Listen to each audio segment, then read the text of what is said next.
Berdoa supaya sungguh ya Tuhan mendengar dan Dia bertindak, dan kita percaya bahwa kita bukan menyuruh Tuhan, tapi kita mau mengerti apa yang Tuhan mau dalam hidup kita.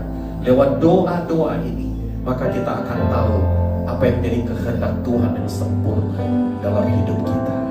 Terima kasih Tuhan. Suami-suami, kau boleh berdoa hari ini. Ya, ambil waktu 1 menit ini. Terima kasih Tuhan. Terima kasih Bapa. Kami bersyukur, kami percaya Kau memberikan kekuatan itu buat setiap kami. Hanya di dalam satu nama, Tuhan Yesus Kristus yang hidup, hari ini kami berdoa dan kami bersyukur. Semua kita yang percaya, kita berkata amin.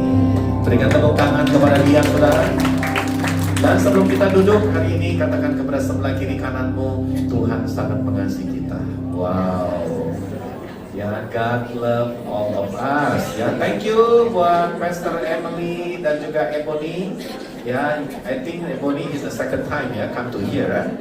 Oh, third time. Wow, okay. But Emily is the first time. Ya, okay. Please take a seat. Okay. Kita berikan sekali lagi tepuk tangan ya buat Emily dan juga buat Ebony yang hari ini sudah hadir di tengah-tengah kita. Dan greetings from our love ministry.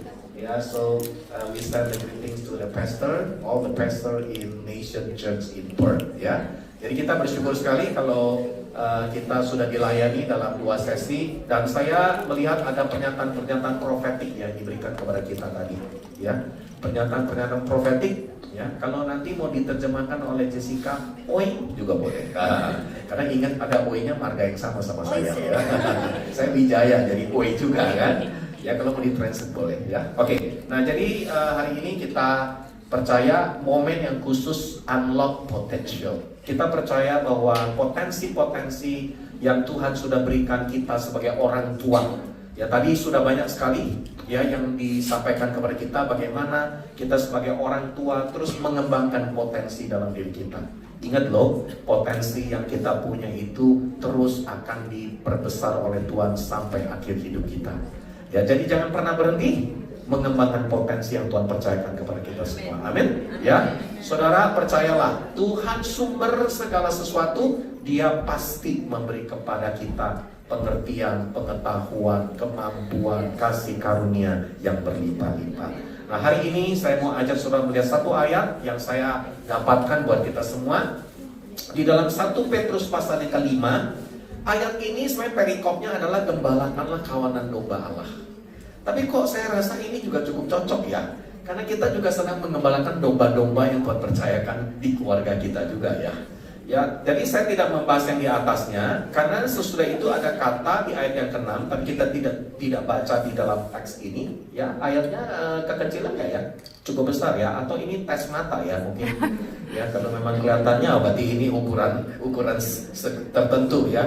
Jadi ada kata yang diberikan kepada kita semua, yaitu apa? Ya, ayat yang ke-6 berkata demikian. Ya, serahkanlah. Yuk kita baca. Karena itu, serahkanlah segala kekhawatiranmu kepadanya, sebab Tuhan yang memelihara kamu. Ada amin. Amin. Serahkanlah, saudara, ya semua kekhawatiran kita. Ya, terkadang kita mengembalakan atau kita memimpin di keluarga melakukan sesuatu. Ya, mau ditranslate enggak ya? Mereka sudah berbahasa roh aja ya. Kasihan nanti ini mereka bingung-bingung ya. Nah, jadi saudara, Tuhan ingatkan kepada kita, serahkanlah segala kekhawatiran kita kepada Dia, karena Tuhanlah yang memelihara kita. Amin. Masih ingat kata khawatir di dalam Alkitab dituliskan di Matius pasal 6 itu totalnya ada 7 kali. Ya, itu tandanya apa? Tuhan bilang khawatir itu cukup sehari. Hari besok ada khawatirnya sendiri lagi. Jadi jangan mikir khawatir yang terlalu panjang. Ya, coba lihat wajahnya, memang agak panjang ya mikir khawatirnya. Pengennya mikirnya minggu depan, mikirnya lagi bulan depan dan sebagainya. Ya, jangan khawatir. Ya, Makanya dikatakan begini, sadarlah dan berjaga-jagalah. Sadar loh, orang tua harus sadar, berjaga-jaga, amin. Ya, berjaga-jaga dalam diri kita. Kenapa, saudara? Karena lawan kita, iblis, berjalan berkeliling sama seperti singa yang mengaum-ngaum dan mencari orang yang dapat ditelannya. Dia mengintimidasi kita. Ya kan? Iblis itu kan pekerjaannya kan mengintimidasi kita. Tadi seperti kesaksian dari Rene, ya kan? Rene, ya. I think is name aktris ya, Rene. Jadi dia bilang kan tadi, ya salah siapa sih sebenarnya? Ya bukan salah siapa-siapa. Tuhan bilang oleh karena hal itu nama Tuhan akan dipermuliakan. Ya memang maunya gampang ya. Tapi memang benar. Banyak hal dalam hidup ini kita banyak nggak mengerti kok. Ya, jadi hari ini kita percaya jangan sampai iblis mengintimidasi kita. Ya. Dan dikatakan apa? Lawanlah dia dengan iman yang teguh, sebab kamu tahu bahwa semua saudaramu di seluruh dunia menanggung penderitaan yang sama. Nah, ini sebenarnya konteks ayatnya bicara bahwa pada saat itu ya banyak sekali penderitaan-penderitaan waktu mereka mengikuti Yesus. Ya, nah saudara, saya percaya juga ini adalah bagian apa? Bagian yang Tuhan percayakan kepada kita, ya, di mana kita harus terus membangun iman kita yang teguh. Dan ingat, bukan kita sendirian, banyak juga yang menderita. Ya, benar nggak? Ya, bukan hanya yang di ruangan ini aja. Setiap orang punya penderitaannya berbeda-beda. Tapi sebenarnya yang paling utama jangan sampai menderita karena kesalahan sendiri ya.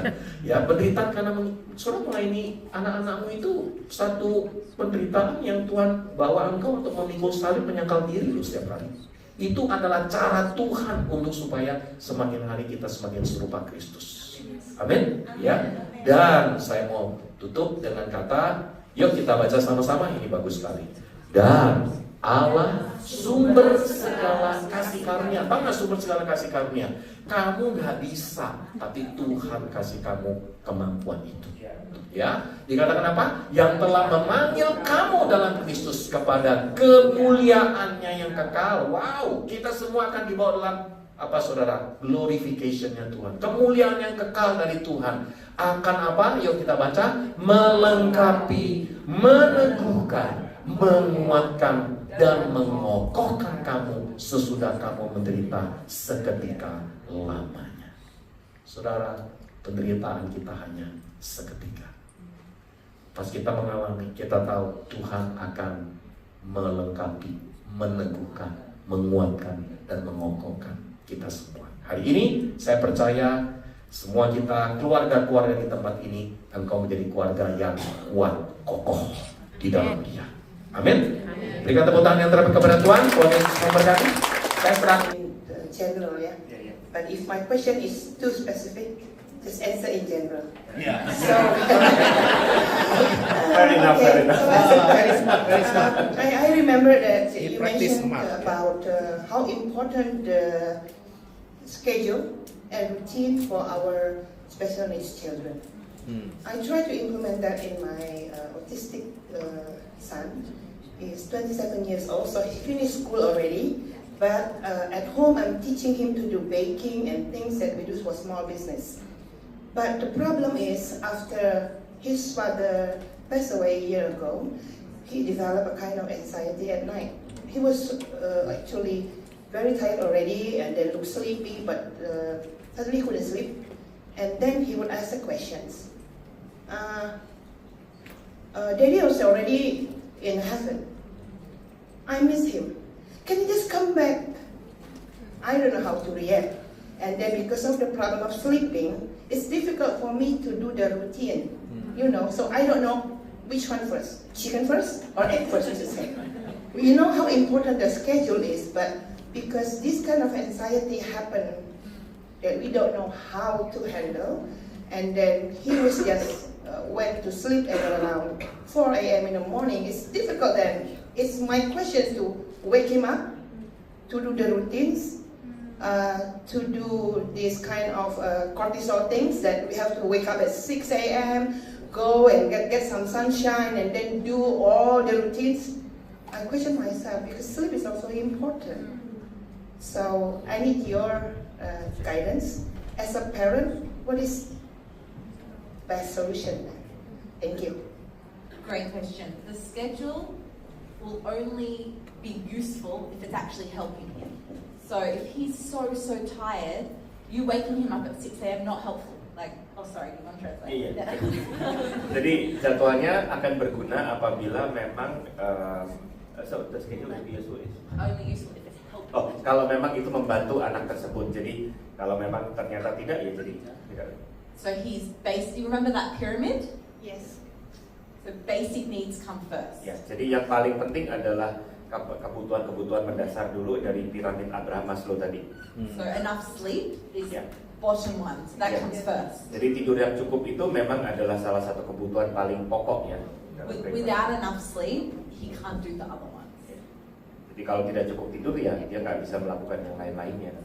But a suggestion I have Tapi yang saya bisa sarankan, is if his mind is racing at night, kalau pikiran dia sedang berkecamuk ya, pikiran dia pada waktu malam, maybe creating a space where he can have that conversation with you before he goes to bed and get those worries out of his mind. jadi bisa ciptakan sebuah ruang di mana bisa ngobrol dulu pada waktu malam, sehingga dia bisa bercerita, dia bisa berdiskusi dulu dengan ibu. So maybe that becomes part of your night routine. Dan itu bisa jadi rutinitas di waktu malam juga. I'm sorry for your loss. Sorry. I'm sorry for your loss. Ya, ya turut berduka cita untuk kehilangannya. I would say just pastorally, in addition to what Em has said, Saya akan menambahkan apa yang dikatakan Emily, that if the loss was only 12 months ago, jadi kalau kehilangan tersebut hanya baru sekitar 12 bulan yang lalu, it's going to take some time. bakal butuh waktu memang. Yeah, so I feel like some empowering will come in allowing yourself and your son to take the time that you need to grieve. Jadi memang ada perlu waktu dan ambillah waktu untuk baik ibu maupun anak ibu untuk menyesuaikan dengan keadaan. And sometimes in situations like this, all we can do is pray. Dan dalam situasi seperti ini yang memang yang bisa kita lakukan mungkin hanya berdoa And trust God. dan percaya sama Tuhan. Hi. So I'm an individual with autism, and I happen to volunteer part-time as a consultant for parents who don't know what's going on with their own children with autism, you know, and there's all kinds of cases, a whole variety of cases, but one common denominator among not all the cases, but a lot of them, is trauma, because we live in an unfortunate reality where individuals with special needs are often made as targets, often the easiest targets of, you know, bullying or abuse or whatever, for whatever reason. So I think it would be helpful if y'all could give a basic rundown on the telltale signs of trauma and how to deal with trauma for any parent here, you know, dealing with something like that. I start by saying I'm not a professional mental health worker. Ya, saya mulai dengan sebuah pernyataan bahwa saya bukan seorang terapis mental secara profesional. So I can only speak on behalf of myself as a special needs mum. Dan saya berbicara dalam kapasitas saya sebagai seorang tua dengan anak berkebutuhan khusus. For me, with trauma, I needed a touch from God. I needed an encounter with Him to heal my heart. And I needed professional supports in place. Jadi dari pengalaman saya, untuk saya sembuh dari trauma, benar-benar saya membutuhkan kekuatan dari Tuhan dan juga tentunya bantuan secara profesional. I think that first I leaned into God and He started to heal my heart, but I knew that there was trauma because of my emotions. Ya, jadi saya tahu bahwa memang saya waktu berkomunikasi dengan Tuhan akan membukakan, tetapi saya juga tahu bahwa saya membutuhkan bantuan secara spesifik untuk bagaimana menyembuhkan trauma ini. When I would drive near or close to a hospital or a therapy center, I could feel my heart racing and I could feel some of the emotions at the peak of when I was back in those moments. Ya, jadi waktu saya bahkan menyetir ke rumah sakit, saya merasakan jantung saya pun, kemudian mata saya juga seperti mengingat sebuah keadaan pada trauma tersebut. So as much as God had healed my heart, I needed a professional to help me file off all of the emotions in my mind and put them back into place. And so for me, I found it so powerful, that holistic approach of professional and God, and leaning into both of those things. Ya. Jadi saya melihat bagaimana bergunanya hubungan saya dengan Tuhan dan dibantu oleh terapi dan secara profesional tersebut dan menjadi satu kesatuan yang holistik untuk membantu saya untuk pulih. And I think sometimes like you can have one thing go wrong and that can be hard. But I think sometimes when you've got kids with special needs, it's one thing, then another thing, then another thing. You've just gotten over one thing, and then there's the next thing to deal with, and then you're still trying to get over that, and then there's the next thing. I don't know if anyone relates to that. That can be really, really hard. Ya, jadi dengan sebagai orang tua dengan anak berkebutuhan khusus, memang jadi sepertinya ada satu masalah dan kemudian tiba-tiba masalah baru muncul lagi dan itu terus-menerus terjadi. So I think there's a point where it makes sense to feel emotions over those big things happening in your life, but then I guess if it's impacting your everyday life or your relationships and things like that, that's I think when you know you're going into that trauma field, and yeah, perhaps you need a little bit more help. Ya, jadi kalau memang pada saat emosi, memang walaupun memang wajar kalau kita bisa merasakan keadaan emosi yang tidak stabil, tetapi kalau memang sampai itu berdampak pada kehidupan kita, keluarga kita, maka kita perlu juga bantuan dari secara profesional. I worked for a while with a lot of teenagers with trauma. Ya, jadi saya bekerja sama dengan beberapa anak muda dengan kondisi trauma. And I think one thing that I really learned in that is that trauma is not the same for everyone. Ya, satu hal yang saya pelajarin bahwa memang trauma buat setiap orang itu bisa berbeda-beda. For example, the same thing could happen to me and the same thing could happen to Ebony, but the way our mind and body processes that is completely different. Ya, walaupun mungkin ada yang mirip seperti yang dialami Emily maupun dialami oleh Ebony gitu kan, bisa jadi bisa berbeda, tetapi cara kita juga menanggapi keadaan tersebut juga bisa berbeda. So I think one big piece of advice I have for working with young people with trauma is that not to devalue their experience, even if it wouldn't have affected you the same way.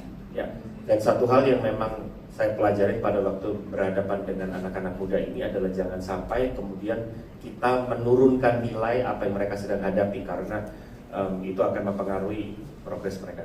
And also, like Ebony said, she had certain triggers. So the hospital and the therapy center were triggers for her.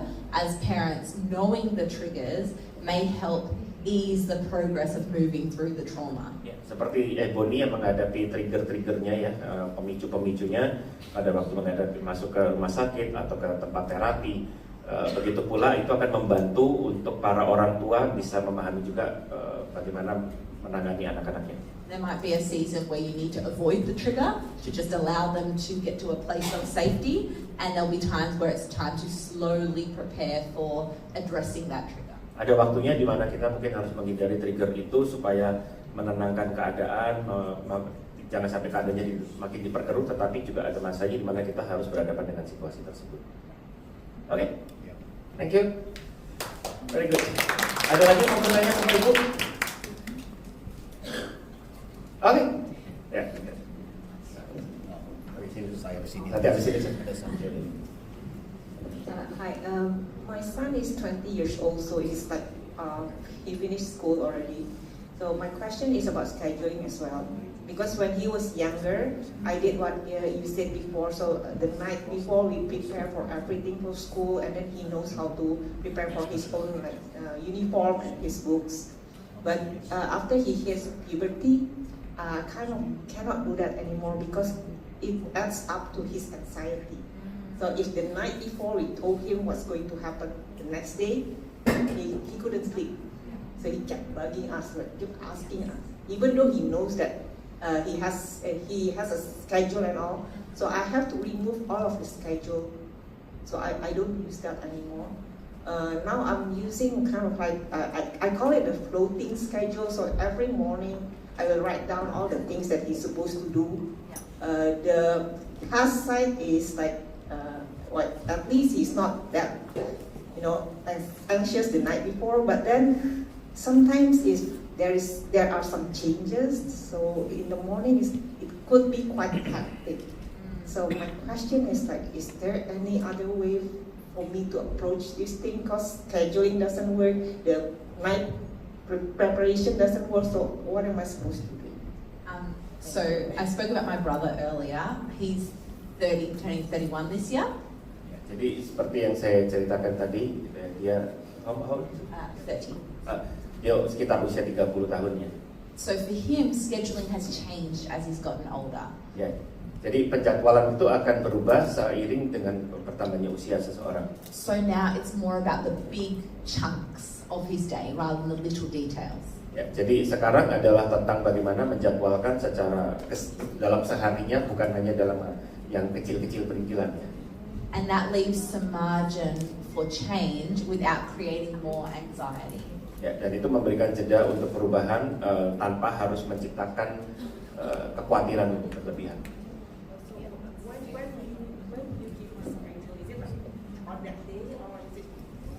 So my parents still work quite closely with him, and they try and do a overarching weekly schedule. Jadi yang dilakukan oleh orang tuanya adalah membuat sebuah schedule secara menjadwalkan secara semingguan ya, mingguan. But if there's changes, they do it as they can. So say something happens, they will make space to talk through the change with him. Jadi kalau ada perubahan, dia didiskusikan lagi. Gitu. My mum's in Perth at the moment with my kids, and my brother is in Sydney. And so she had to talk him through how things are going to look different.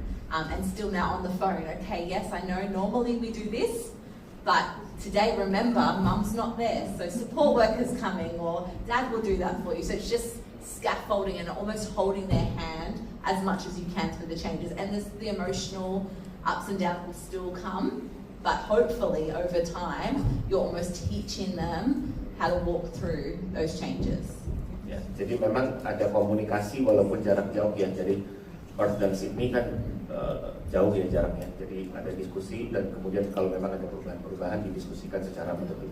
Another thing we've used with our younger kids in church and in school is like a first next card. So it's first. So first we are going to do this. Next we're doing this. So it breaks it down smaller. Crazy, yeah. Okay. After this, we will use after that. Yeah, too much. And we will not focus on what he's supposed to do. Yeah.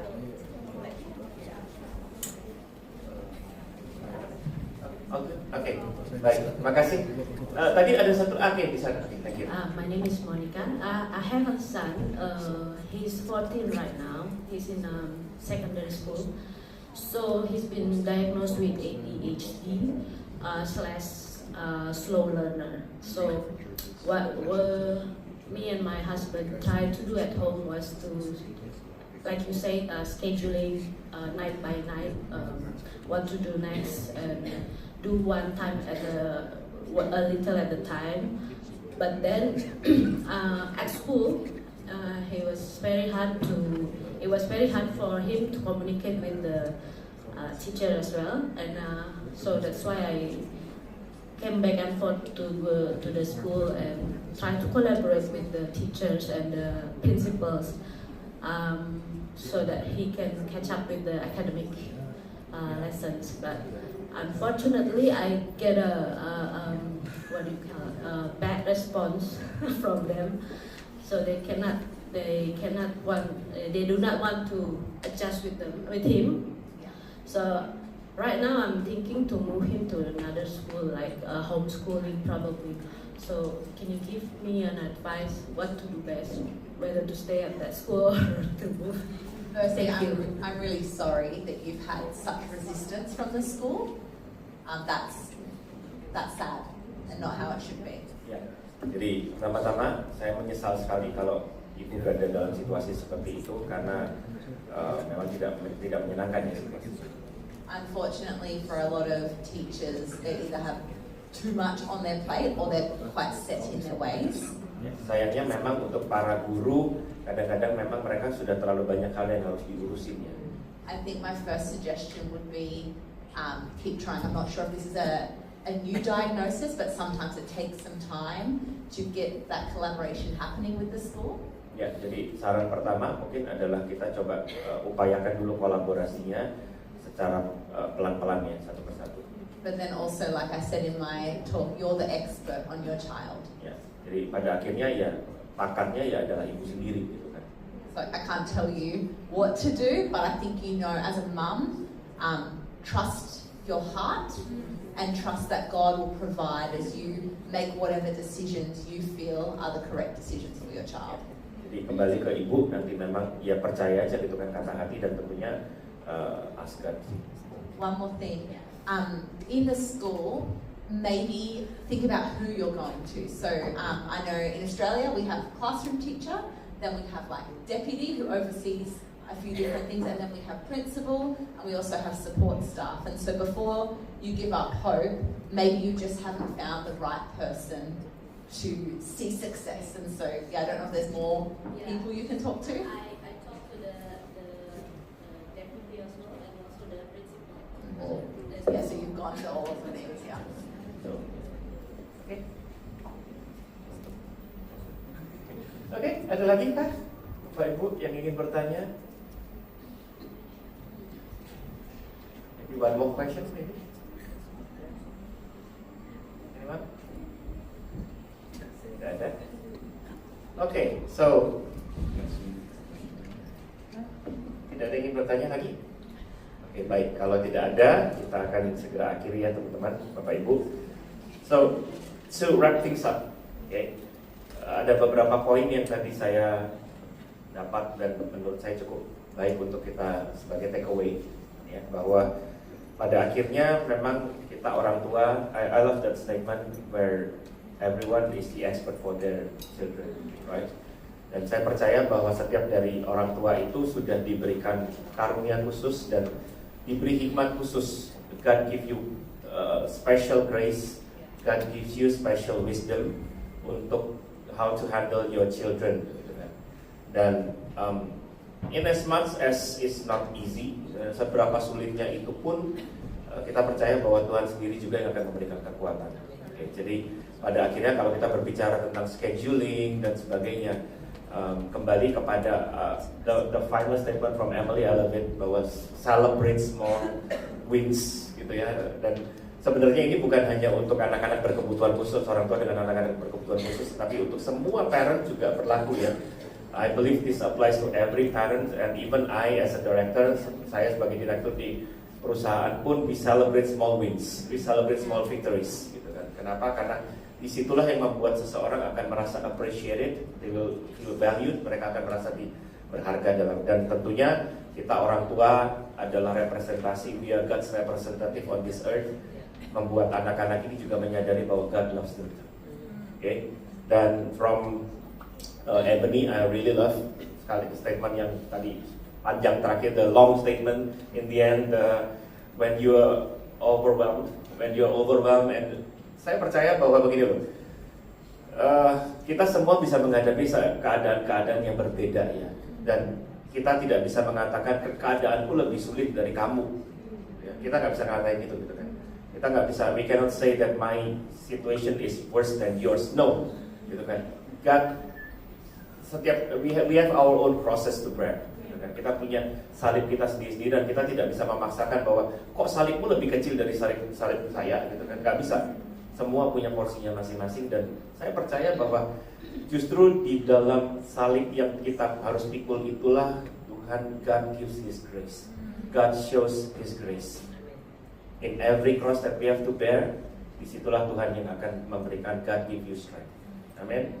Jadi, so Emily, Ebony, really appreciate you being here. Renee, Jess, really appreciate you being here. Dan mari kita semua sama-sama kasih. Thank you. So once again, Ebony, nice to meet you again. So once again, I want to say thank you on behalf of all the elders of Our Love, for Ebony, for Emily. We are so grateful to have you here, and we thank you for the teaching, the testimony, and even your ministry. So we pray, not only here, but as God has given you guys the name of the church, Nations Church. So God will use you, will bring you to many nations, so that the teaching, the testimony, and also the ministry will go for the nations. Amen. Thank you. Yes. Boleh kasih tepuk tangan sekali lagi buat mereka. Thank you. Dan bagi Bapak Ibu Saudara yang hadir hari ini, kami sebagai gereja sungguh rindu dan melihat setiap Bapak Ibu yang tidak mudah berjuang di dalam perjalanan hidup Bapak Ibu sebagai Bapak, Ibu, suami dan istri, sebagai orang tua. Kami tahu perjalanan ini tidak mudah. And once again, seperti yang sebelumnya saya sudah katakan, you are not alone. Bapak Ibu tidak sendiri. Kami berusaha sebagai gereja untuk mendukung, mensupport, berjalan bersama. Sekiranya Bapak Ibu belum berjemaat dan rindu untuk bertumbuh bersama dengan kami, ini adalah rumah bagi Bapak Ibu. Walaupun pun nanti Bapak Ibu tidak berjemaat di sini, ada di gereja lain, tidak masalah. This will always be your home. Ini akan selalu jadi rumah bagi Bapak Ibu.